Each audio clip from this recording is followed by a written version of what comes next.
Welcome to The Source, where we combine the headlines with in-depth conversations with the newsmakers themselves. Today on the program, the suspects in the killing of Congressman Rodel Batocabe are now in police custody. Gusto kong magturi po sa pamilya ng Batocabe po. But the alleged mastermind remains free. Ang gusto ni Mayor Awin Bado na siya ang pirma meeting makaupo sa Daraga. The Daraga town mayor maintains his innocence. While I'm being used as convenient scapegoat, those who are truly responsible for the crime remain free and blameless. The Comelec is weighing in to put the town under election control. As the situation evolves, so too will the NBank's appreciation of the case. This after the crimes on AKO-BICOL lawmakers. AKO-BICOL Partylist Congressman Alfredo Garbin joins us live. And later, these four-generation challenge videos in China are taking social media by storm. That's for today's In Focus.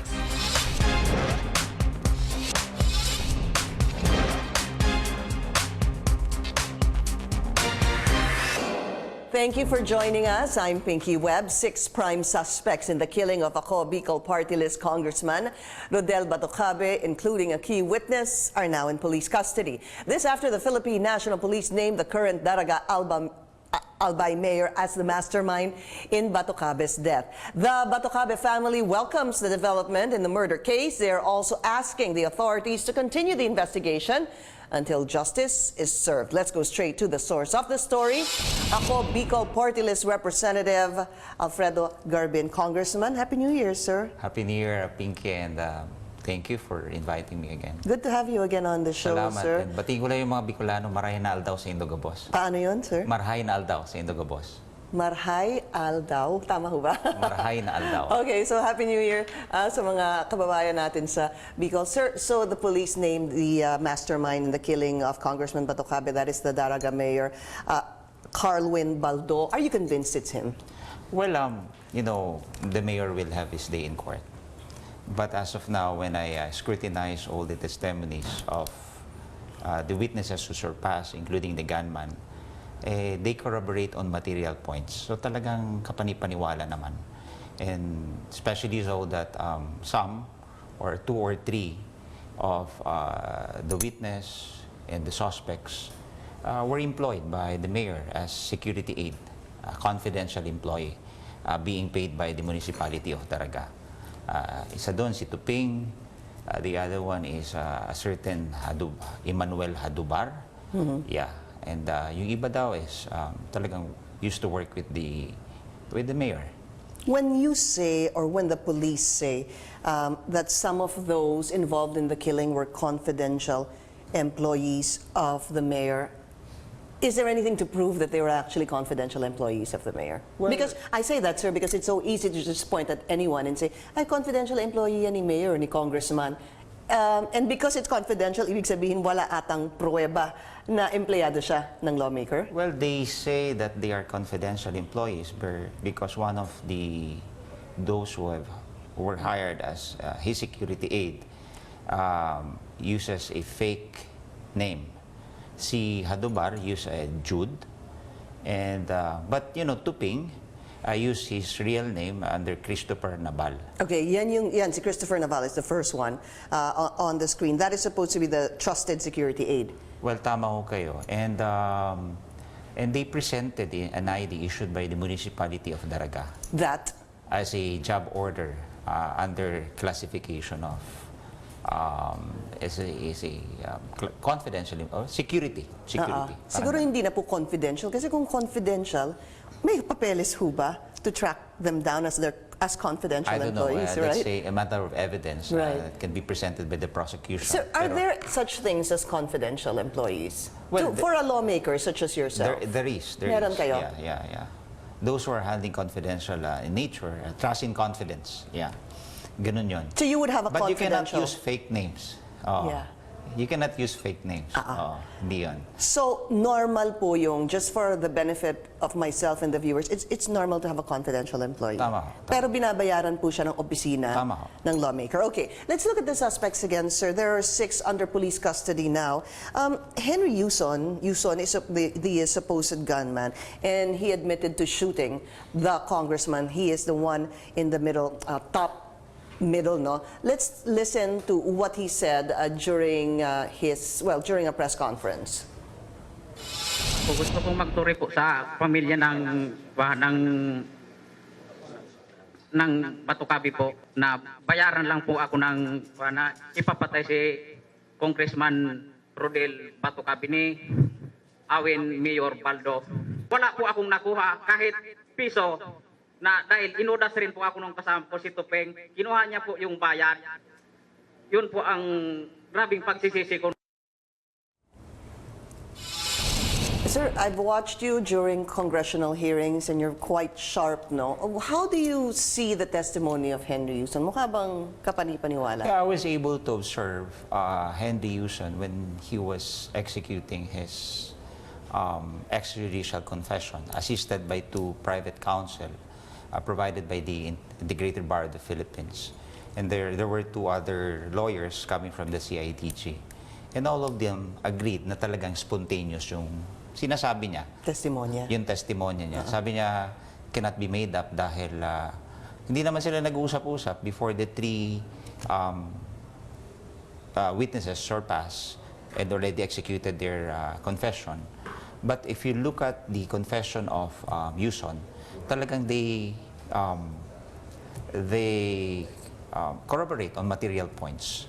And spontaneous naman yung kanyang pinagsasabi. So, I really believe na totoo yung kanyang sinasabi. You said they corroborate on material evidence, such as what, sir? Such as yung pagpunta nila doon sa crime scene, kung sino yung bumaril. Kasi siya tinuturo na siya yung bumaril kay Congressman Batocabe. Inadmit niya naman na siya. And siya yung sinabi niya nga that una niyang ginamit yung caliber 45 niya, pero nag-jam daw. And then napilitan siyang gamitin yung kanyang licensed firearm na caliber 40. And then since license yun, tinapon niya na sa ilog. What's left is, the determination of those slugs who were recovered in the crime scene. Kasi true and true yung tama kay Cong Rodel Batocabe. Oo nga, in and out. Yeah. Sa likod.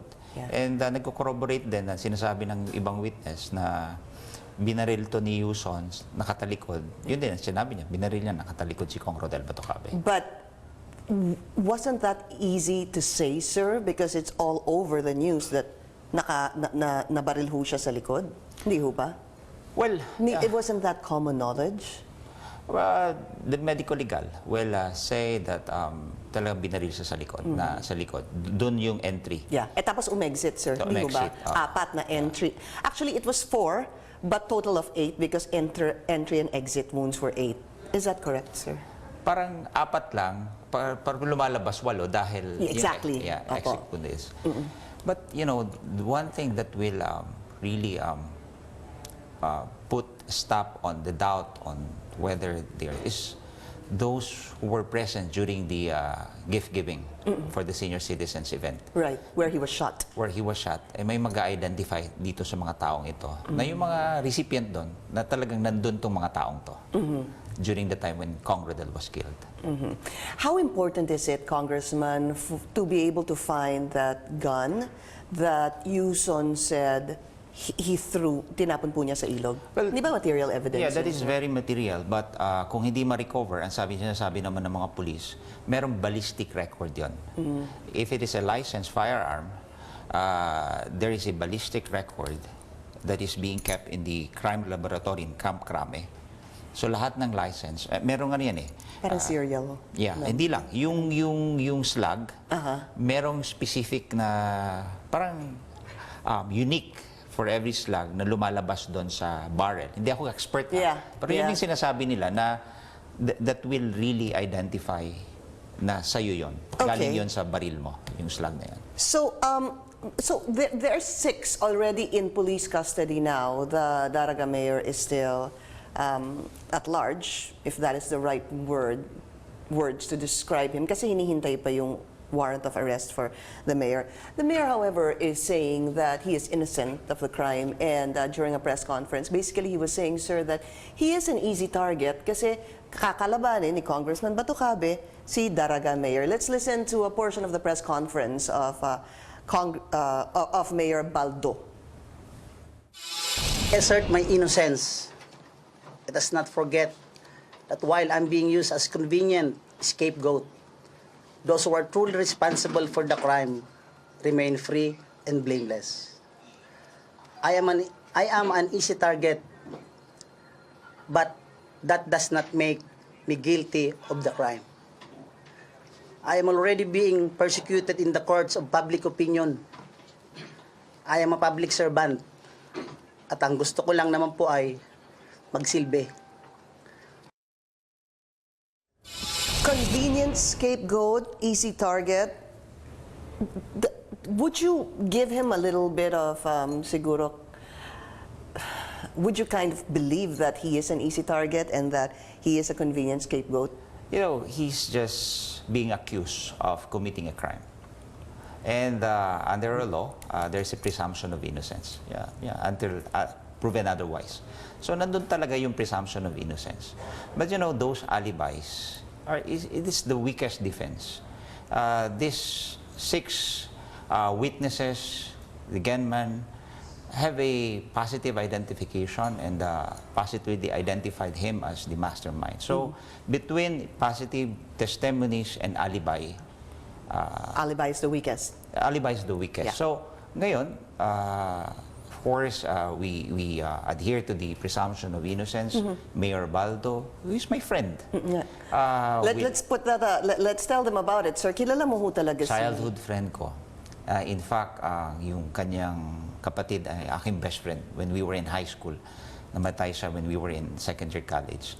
But Mayor Baldo will have his day in court. He'll be accorded the right to be heard and to defend himself. And siguro, doon siguro yung avenue wherein papakita niya kung talagang totoo yung kanyang claiming to be innocent. The issue of, siguro sir, also to explain it to us, yung pag-issue ng arrest warrant, kasi wala, hindi pa siya ina-arrest. So parang lang it's clear, no? He's not being arrested. Yeah. This is under regular proceedings. So hindi to yung hot pursuit operation or a crime has just been committed and merong hot pursuit operation. Hinabol siya ng pulis. Hinabol siya ng pulis. So under the regular proceedings, he'll be given at least 10 days to submit his counter affidavits. And kung i-require pa ng piskalya na mag-submit ng reply, and then yung rebuttal, yung respondents, he's just called now as respondents, hindi pa siya akusado. Right. Kasi nasa piskalya pa. But you know, the determination of probable cause, ang reglementary period yan is 60 days. So the fiscal's office is mandated to determine the existence of probable cause within 60 days. So doon natin makikita kung siya ba ay ma-arresto, because you know, murder is a heinous crime and non-bailable offense. Unless they're able to prove that the evidence is weak. That's another story, Tama, sir. tama ho yan. However, sir, balikan ko lang yung storya, no, before we go to the 50 million peso reward. The story is there was a voluntary witness. His name is, if I'm not mistaken, Judavar, who went to the police and said he was part of the planning in August to have the congressman killed, Congressman Batocabe killed. And he did say that the mayor was there during the planning, sir. Are politicians that bold? It's just really something that comes to mind. To be part of planning an assassination with, I don't know, sir, 6 other people and say, I want this person dead, tas magpapakita ho kayo doon. Normal ho ba yun? Alam mo, hindi normal yun sa Albay. Albay is relatively a peace-loving people. Walang political violence doon. Walang masyadong ano lang kumbaga kantsawan lang, siraan lang sa politika. Minsan bilihan ng boto during the elections. Pero in Daraga, Albay, talagang peaceful yan. Walang violence dyan, walang political harassment. So nagtataka rin nga ako kung bakit gano'n na lang ka-bold, gano'n na lang kagarapal, kung totoo man yung sinasabi ng kanyang security aide. Jodabari used to be his security aide. In fact, Jodabar presented an ID issued by the municipality of Daraga. He started working with Mayor Baldo since Mayor Baldo was elected as Vice Mayor of Daraga. So you question that? You question that the mayor would actually be at the center of the planning to assassinate Congressman Batocabe? Is that true, sir? Kung totoo man, masyadong garapal at masyadong hindi, siguro born out of, kumbaga, desperation na kahit yung iyong aid ay uutusan mo para humanap ng magpumatay o magpumatay ng isang kalaban mo sa politika. Magiging kalaban niya. Magiging kalaban sa politika. This is The Source on CNN Philippines. Still to come, we'll talk about what's going to happen to the 15 million peso bounty on the Batocabe case and who will replace the congressman in next year's election. Congressman Alfredo Garbin shares his thoughts after the break.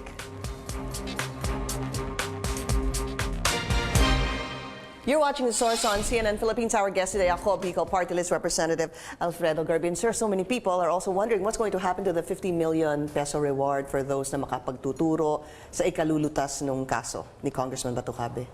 Alam mo, Pinky, yung 50 million was put up by several, like AKO-BICOL put up 15 million pesos. The Office of the President, 20 million, 2 million for the provincial government of Albay, and the rest is for the House of Representative members who pledged to contribute to the bounty. Ngayon, kung sino ang pwede bigyan, really depends on the parameters nung nagbibigay. But we basically set up guidelines. Kami sa AKO-BICOL, the provincial government, and the PNP, we have an initial discussion that yung isa is, what is the nature of the testimony? The testimony that will lead to the mastermind and to the gunman. Pangalawa, what is the degree of participation? Of course, least guilty. So, yun yung aming parameters na sinatap ngayon. And that will be finalized ng mga nag-put up ng bounty. That would be Judafar, sir. In my appreciation of what the police has said so far. He's the least guilty. He's a voluntary witness. He did not participate in the crime, and he led authorities to these 6 plus the mayor. Antayin din natin yung recommendation ng Department of Justice. Is it going to be coming from them? Ganun ba? Well, because some can be admitted in the witness protection program, so that can be a consideration. So, antayin po natin. Okay, hintayin natin. Sir, yung sinasabi din po nila na sino ho ba ang papalit sa kanya and what's going to happen, because we understand, of course, that Congressman Batocabe was also planning to run as mayor. Sino ho ba ang papalit as congressman sa AKO-BICOL? For the unexpired term, remember that whenever we participate in party list election, we submit 5 nominees. And we master the biggest number of votes. We were able to get the maximum 3 seats in Congress. Yung 4th and 5th, doon kukuha. Yeah. But you know, our 4th nominee during the 2016 election, lumipat sa ibang grupo. And so, automatic he's disqualified already. The 5th nominee, Sino yun? Attorney Jason Rodenas. Alright. Our 5th nominee, tingnan ko po kasi masyadong busy sa law practice. Tingnan ko ngayon. So, but what we're thinking is, we're considering Justin Batocabe. The son. The son of Congressman Rodel Batocabe. Will the law allow that, even if Justin, I'm assuming he was not a nominee of AKO-BICOL, sir? It really depends on the reasons. Under the party list law, a nominee can be replaced because of death, withdrawal from in writing if he withdraws as nominee, and third is incapacity. So those are the 3 instances na pwede palitan. But what conditions need to be met para mapalitan? Well, these ng are, sino ang papalit, rather? Of course, we're looking at the withdrawal from as a nominee, and it should be in writing and must be submitted to the Commission on Elections, and it should be supported by a secretary certificate coming from the board of AKO-BICOL Partylist that yun talaga ay totoo at nagkaroon ng meeting at ang pinapalit ay itong taong ito. So far, it's going, you're looking at the son to serve the unexpired. We are still considering po. Considering that we have to comply with the provisions of party list law. And what about any thoughts on who will possibly run as mayor? Because there's talk it could be the brother, it could be the wife, ganun ho ba? Tama ho, Kong Rodel ran under the National Unity Party and therefore the remedy of substitution is available. And we're looking at the possibility of pwede yung asawa, pwede yung kapatid ang mag-substitute po. As of now, wala pa ho silang pinal na desisyon. It's a family thing, ayaw hindi namin manghimasok doon sa kanilang desisyon. And obviously, sir, kakahuli lang ng mga suspects and definitely the family is still grieving. I want to shift topics, sir, because yung nangyari po sa inyong bahay, kayo din po ay nanakawan. Almost the same time. Sino ho ba nauna? Because the assassination was December 22 of Congressman Batocabe. Kong Rodel was killed on December 22.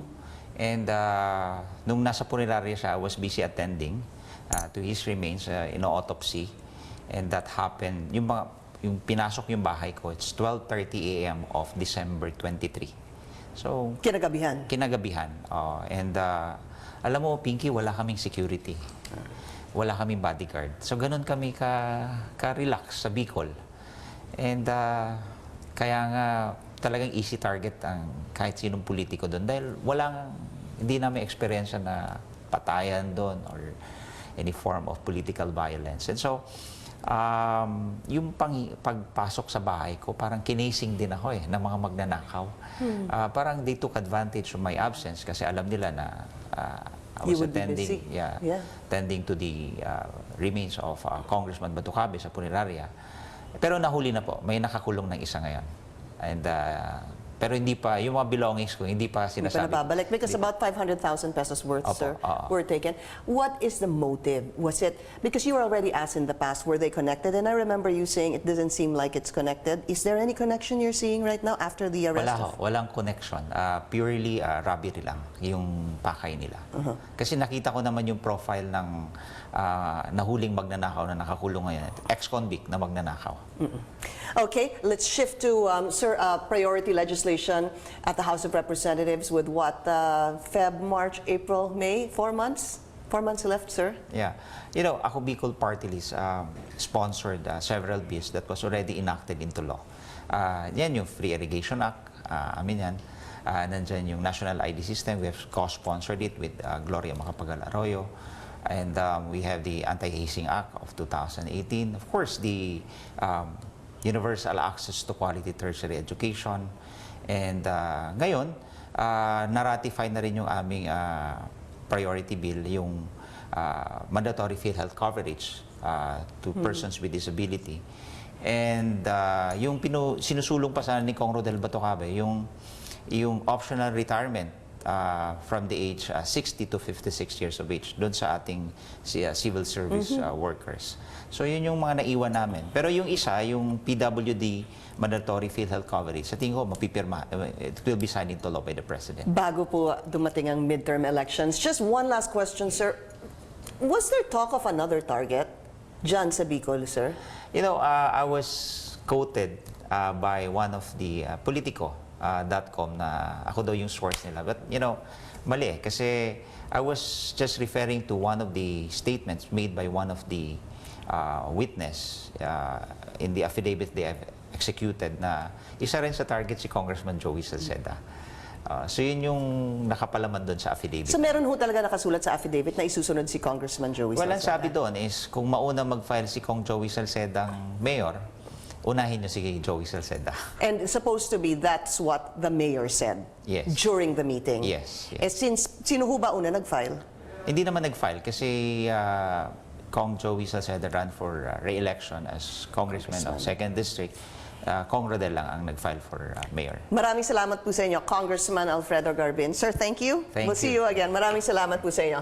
This is The Source on CNN Philippines. Still to come, a new social media challenge that started in China has gone viral. Have you seen this? Are you ready for the 4-generation challenge? That's for today's In Focus.